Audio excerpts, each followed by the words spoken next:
A poor maid rescued a millionaire's son from the flames. But when she heard 2 words, her heart froze. A poor maid rescued a millionaire's son from the flames. But when she heard 2 words, her heart froze. The scream pierced the air like glass, shattering. It wasn't loud enough for the neighbors to hear yet, but to her it was deafening. Maya dropped the mop from her gloved hands. It hit the marble floor of the mansion's kitchen with a wet smack, water sloshing everywhere. She turned her head sharply toward the hallway and saw the first curls of black smoke, drifting low along the ceiling like fog, creeping under a door. "Ethan," she called out, heart instantly pounded. "Baby, where are you?" There was no answer. She didn't wait.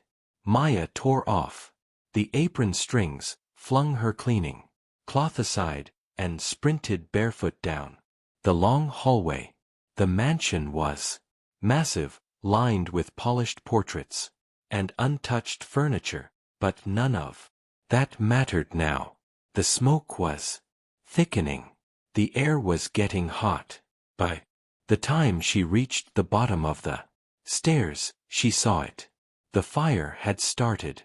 In the study, the expensive drapes were already ablaze. Orange flames licked the high ceilings. Heat blasted her face like an open oven. The smoke alarm hadn't even gone off yet. And worst of all, she heard a sound. A cough. A small, choking, terrified cough. "Ethan," she screamed. Then she saw him. A 5-year-old white boy, golden blonde hair matted with soot, stood frozen at the top of the stairs. A smudge of ash strayed down his cheek. He clutched a brown teddy bear tightly to his chest. Paralyzed with fear, the fire was spreading upward fast. The stairs groaned. Maya didn't think. She ran up the stairs through the smoke. Her bare feet hit the hot wood, each step burning, but she didn't stop. Ethan let out a weak whimper and she scooped him up in one swift motion. His tiny hands gripped her neck, trembling. I got you, baby," she whispered, coughing, shielding his face with her shoulder. The hallway behind them roared, then lit up. The flames were everywhere now. The back stairwell was already blocked. The heat was suffocating. Her eyes burned. She turned, holding him tight, and ran for the nearest window. They were on the 2nd floor. Maya kicked the window frame with her foot. Once, twice. On the 3rd try, the glass cracked. She grabbed a metal lamp nearby and smashed it, sending shards outward. The boy cried out as smoke closed in. The teddy bear dropped from his hand. Maya grabbed it. "I told you I got you." She climbed onto the windowsill, hugged the boy close, and without a second thought, jumped. The fall wasn't far, but the landing was brutal. Her knees buckled as she hit the grass. Pain shot through her ankle, but she didn't let go of the child. She curled around him, protectively, shielding him as they tumbled into the lawn. Behind them, the mansion belched fire through the windows. The roof popped and a violent blast of heat rippled across the driveway. Glass shattered. The front porch collapsed. And finally, the smoke alarms wailed. Maya rolled over, gasping for breath. Ethan was sobbing, face buried in her neck. She held him tighter. People started to scream from far away. Neighbors running out of their houses. A woman shouted, "Oh my God, there's a fire." A man pulled out his phone, already dialing 911. But Maya wasn't paying attention to any of that. Because, as the boy slowly lifted his head, still clutching his bear, he whispered something that made her blood run cold. 2 words. 2 tiny, broken words that didn't belong in the mouth of a child that age. They knew. Maya blinked, still panting, her heart hammering. What? Ethan stared back at the burning house, tears streaking down the soot on his face. They knew I was inside. Her spine stiffened. The sirens were faint in the distance now, growing louder. But Maya couldn't move. She looked from the boy to the house, then to the shiny red convertible parked neatly in the driveway, untouched by flames. Her hands trembled. The child's mother had left that morning without a word. His father was in Europe for a business trip. No staff remained except her. And yet, the alarm didn't go off. The fire was too fast. And the front door, it had been locked from the outside. She hadn't noticed it in her panic, but now the puzzle pieces were clicking into place. Too fast, too quiet, too deliberate. The boy had nearly died alone, and no one would have known if Maya hadn't been there. She stared at the flames again, her arms tightening protectively around Ethan. "I've got you," she whispered once more, this time with a tremble in her throat. But this wasn't over. Not even close. Maya sat on the grass, still holding Ethan as fire crews surrounded the smoking wreck of the mansion. The boys' words haunted her. They knew I was inside. And worse, he had said they, not just she, the mother. Someone else knew. But who?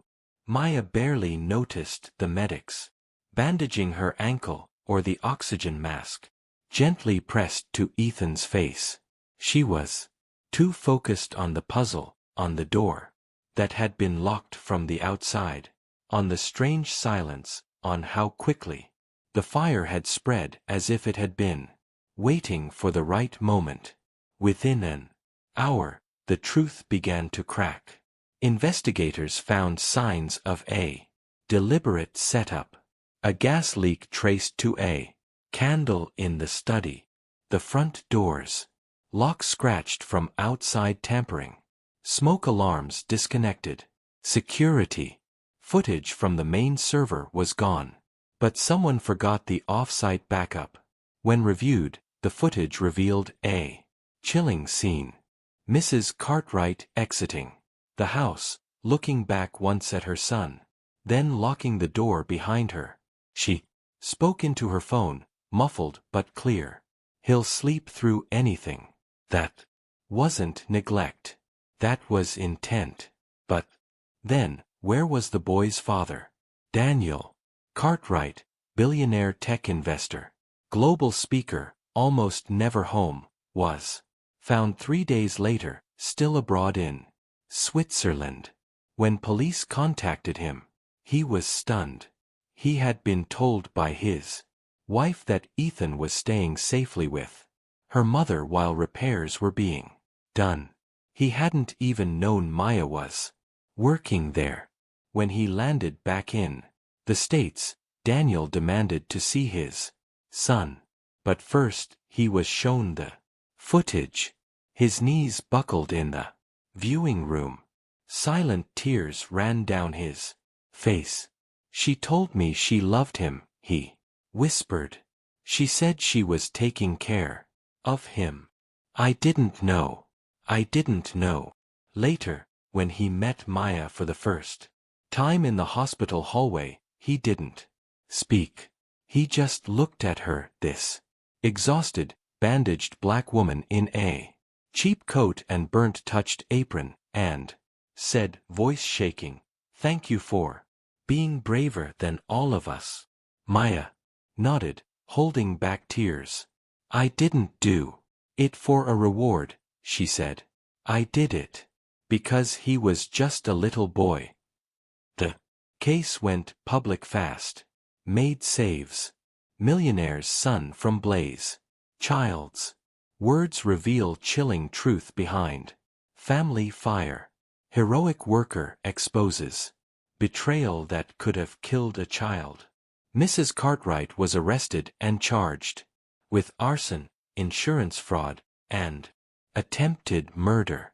A second bombshell dropped when it was revealed that the family trust worth $28 million would have reverted to her in the event of Ethan's accidental death. And Maya, she had no legal standing at first.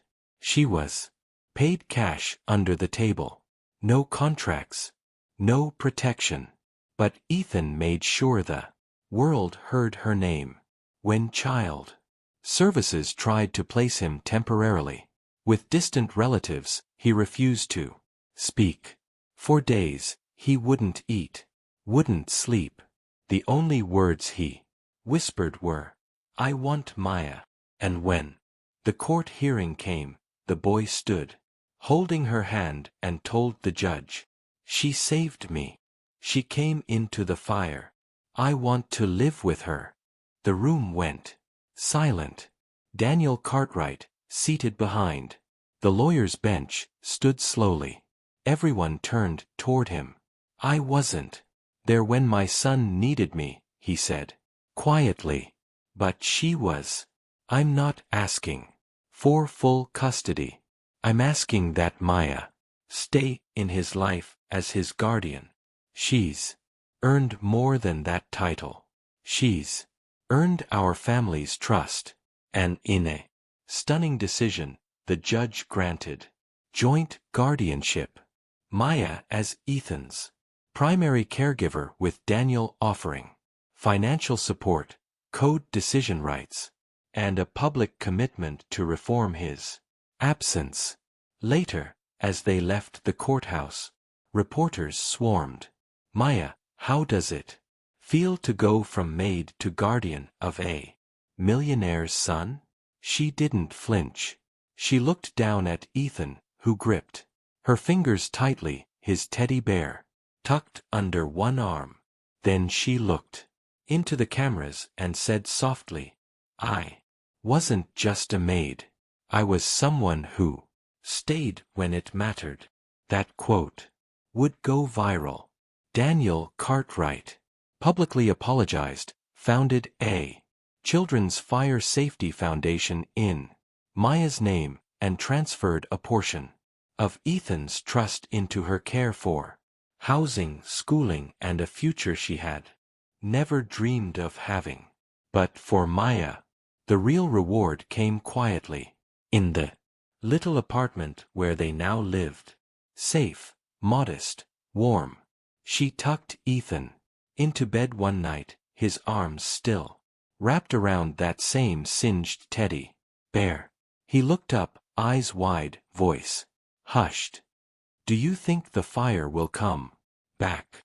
She kissed his forehead gently. "No, baby," she whispered. "The fire is gone, and I'll never let it near you again." He nodded, closed his eyes, and for the first time in days, he slept soundly. If you enjoyed this story, don't forget to give it a thumbs up and hit that subscribe button for more emotional, dramatic, and unexpected tales. And let us know in the comments, where in the world are you watching from? We love hearing from all of you. Until next time, stay kind, stay curious, and keep watching.